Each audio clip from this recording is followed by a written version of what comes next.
Transmission का सिलसिला जारी है। सीज फायर की बड़ी खबर सबसे पहले बोल न्यूज़ आपको दे चुका है। अब आगे के मामलात कैसे तय होंगे, पाकिस्तान किन टर्म्स पर सीज फायर के लिए राजी हुआ, इस पूरी सूरत हाल पर हम गुफ्तगू करेंगे। शहरी रहमान साहिबा मिनिस्टर हैं पाकिस्तान की, हमारे साथ मौजूद हैं। बहुत शुक्रिया शहरी साहिबा, बोल न्यूज़ के लिए आपने वक्त निकाला। अब हमने देखा कि सीज फायर हो गया। आज जिस तरह हमने पाकिस्तान को एक एग्रेसिव मूड में देखा, गो के वो रिटेलिएशन थी, लेकिन वो इतनी कामयाब रिटेलिएशन थी जिसने भारत को 4 कदम पीछे धकेल दिया। उनकी फौज की तर्जुमान को कहना पड़ा कि अब वो डी एस्केलेशन चाहते हैं।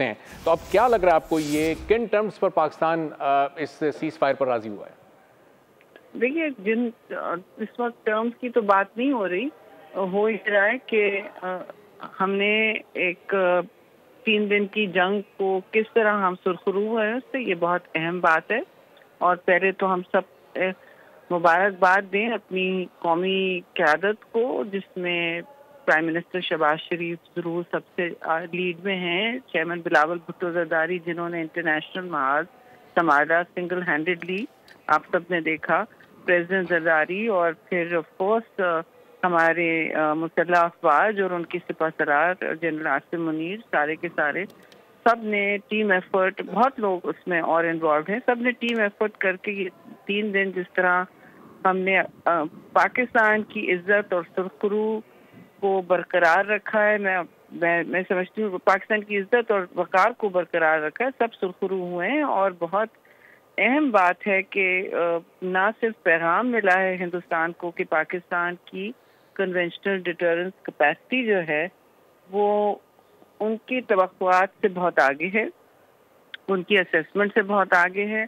और अब जो भी सीज फायर होता है उसमें ये 2-3 चीज़ें ज़रूर सोचने की होंगी। देखिए कि और ख़ास तौर से इंटरनेशनल कम्युनिटी को कि ये जो है ये एक अनस्टेबल एनवायरनमेंट हो गया है, जिसमें ना कोई रिस्क रिडक्शन प्रोटोकॉल्स हिंदुस्तान करता है, ना कोई क्राइसिस मैनेजमेंट की उन्होंने रेजीम बनाई हुई है जो हर जगह होती है। इनकी चीन के साथ है, हमारे साथ नहीं वो करने तैयार है। तो ये देखना पड़ेगा कि ये हर बात इनकी मनमानी चल रही है। फिर जो एक ब्रॉडर अमन का नेगोशिएशंस, अमन तो पता नहीं इनके साथ कभी हो ना हो अनफॉर्चुनेटली, लेकिन कम से कम पानी और रीजनल स्टेबिलिटी और सिक्योरिटी के हवाले से ये एक यकतरफा कोई अमल नहीं हो सकता। ये सारी बातें एक मैं समझती हूँ मरबूत अमल का हिस्सा होना चाहिए। एजेंडा आगे भी ऐसा हो कि भारत मुंह उठा के आपको मरूज़े इल्ज़ाम ना लगाए, उनके यहाँ कुछ भी हो जाए तो वो आप पर एक नया तमाशा, तूफ़ान बदतमीज़ी की शुरुआत हो जाती है उनके मीडिया से, उनकी हुकूमत से। तो ये 2-3 बातें मोटी मोटी इस वक्त करने की हैं कि इनको सामने रख के आगे बढ़ना होगा। मगर इसके अलावा मैं भरपूर मुबारकबाद देती हूँ पाकिस्तान के मीडिया को भी कि उन्होंने तहम्मुल का बहुत मुजाहरा किया, मैच्योरिटी का, जिस तरह हमारी आर्म्ड फोर्सेस ने किया। उन्होंने तो पाकिस्तान एयर फोर्स के शाहीन ने जिस तरह अपने आप को सुरखरू किया, आई थिंक सारी दुनिया देख रही है, और उस पर हम ऑलरेडी बात कर चुके हैं कि कितनी वाह हो रही है, कितनी इन्होंने टेक्स्ट बुक के एक्सीलेंस की कराई है। और जितना भी हम इनको सताइश का, बिल्कुल ये सताइश के मुस्तहिक है।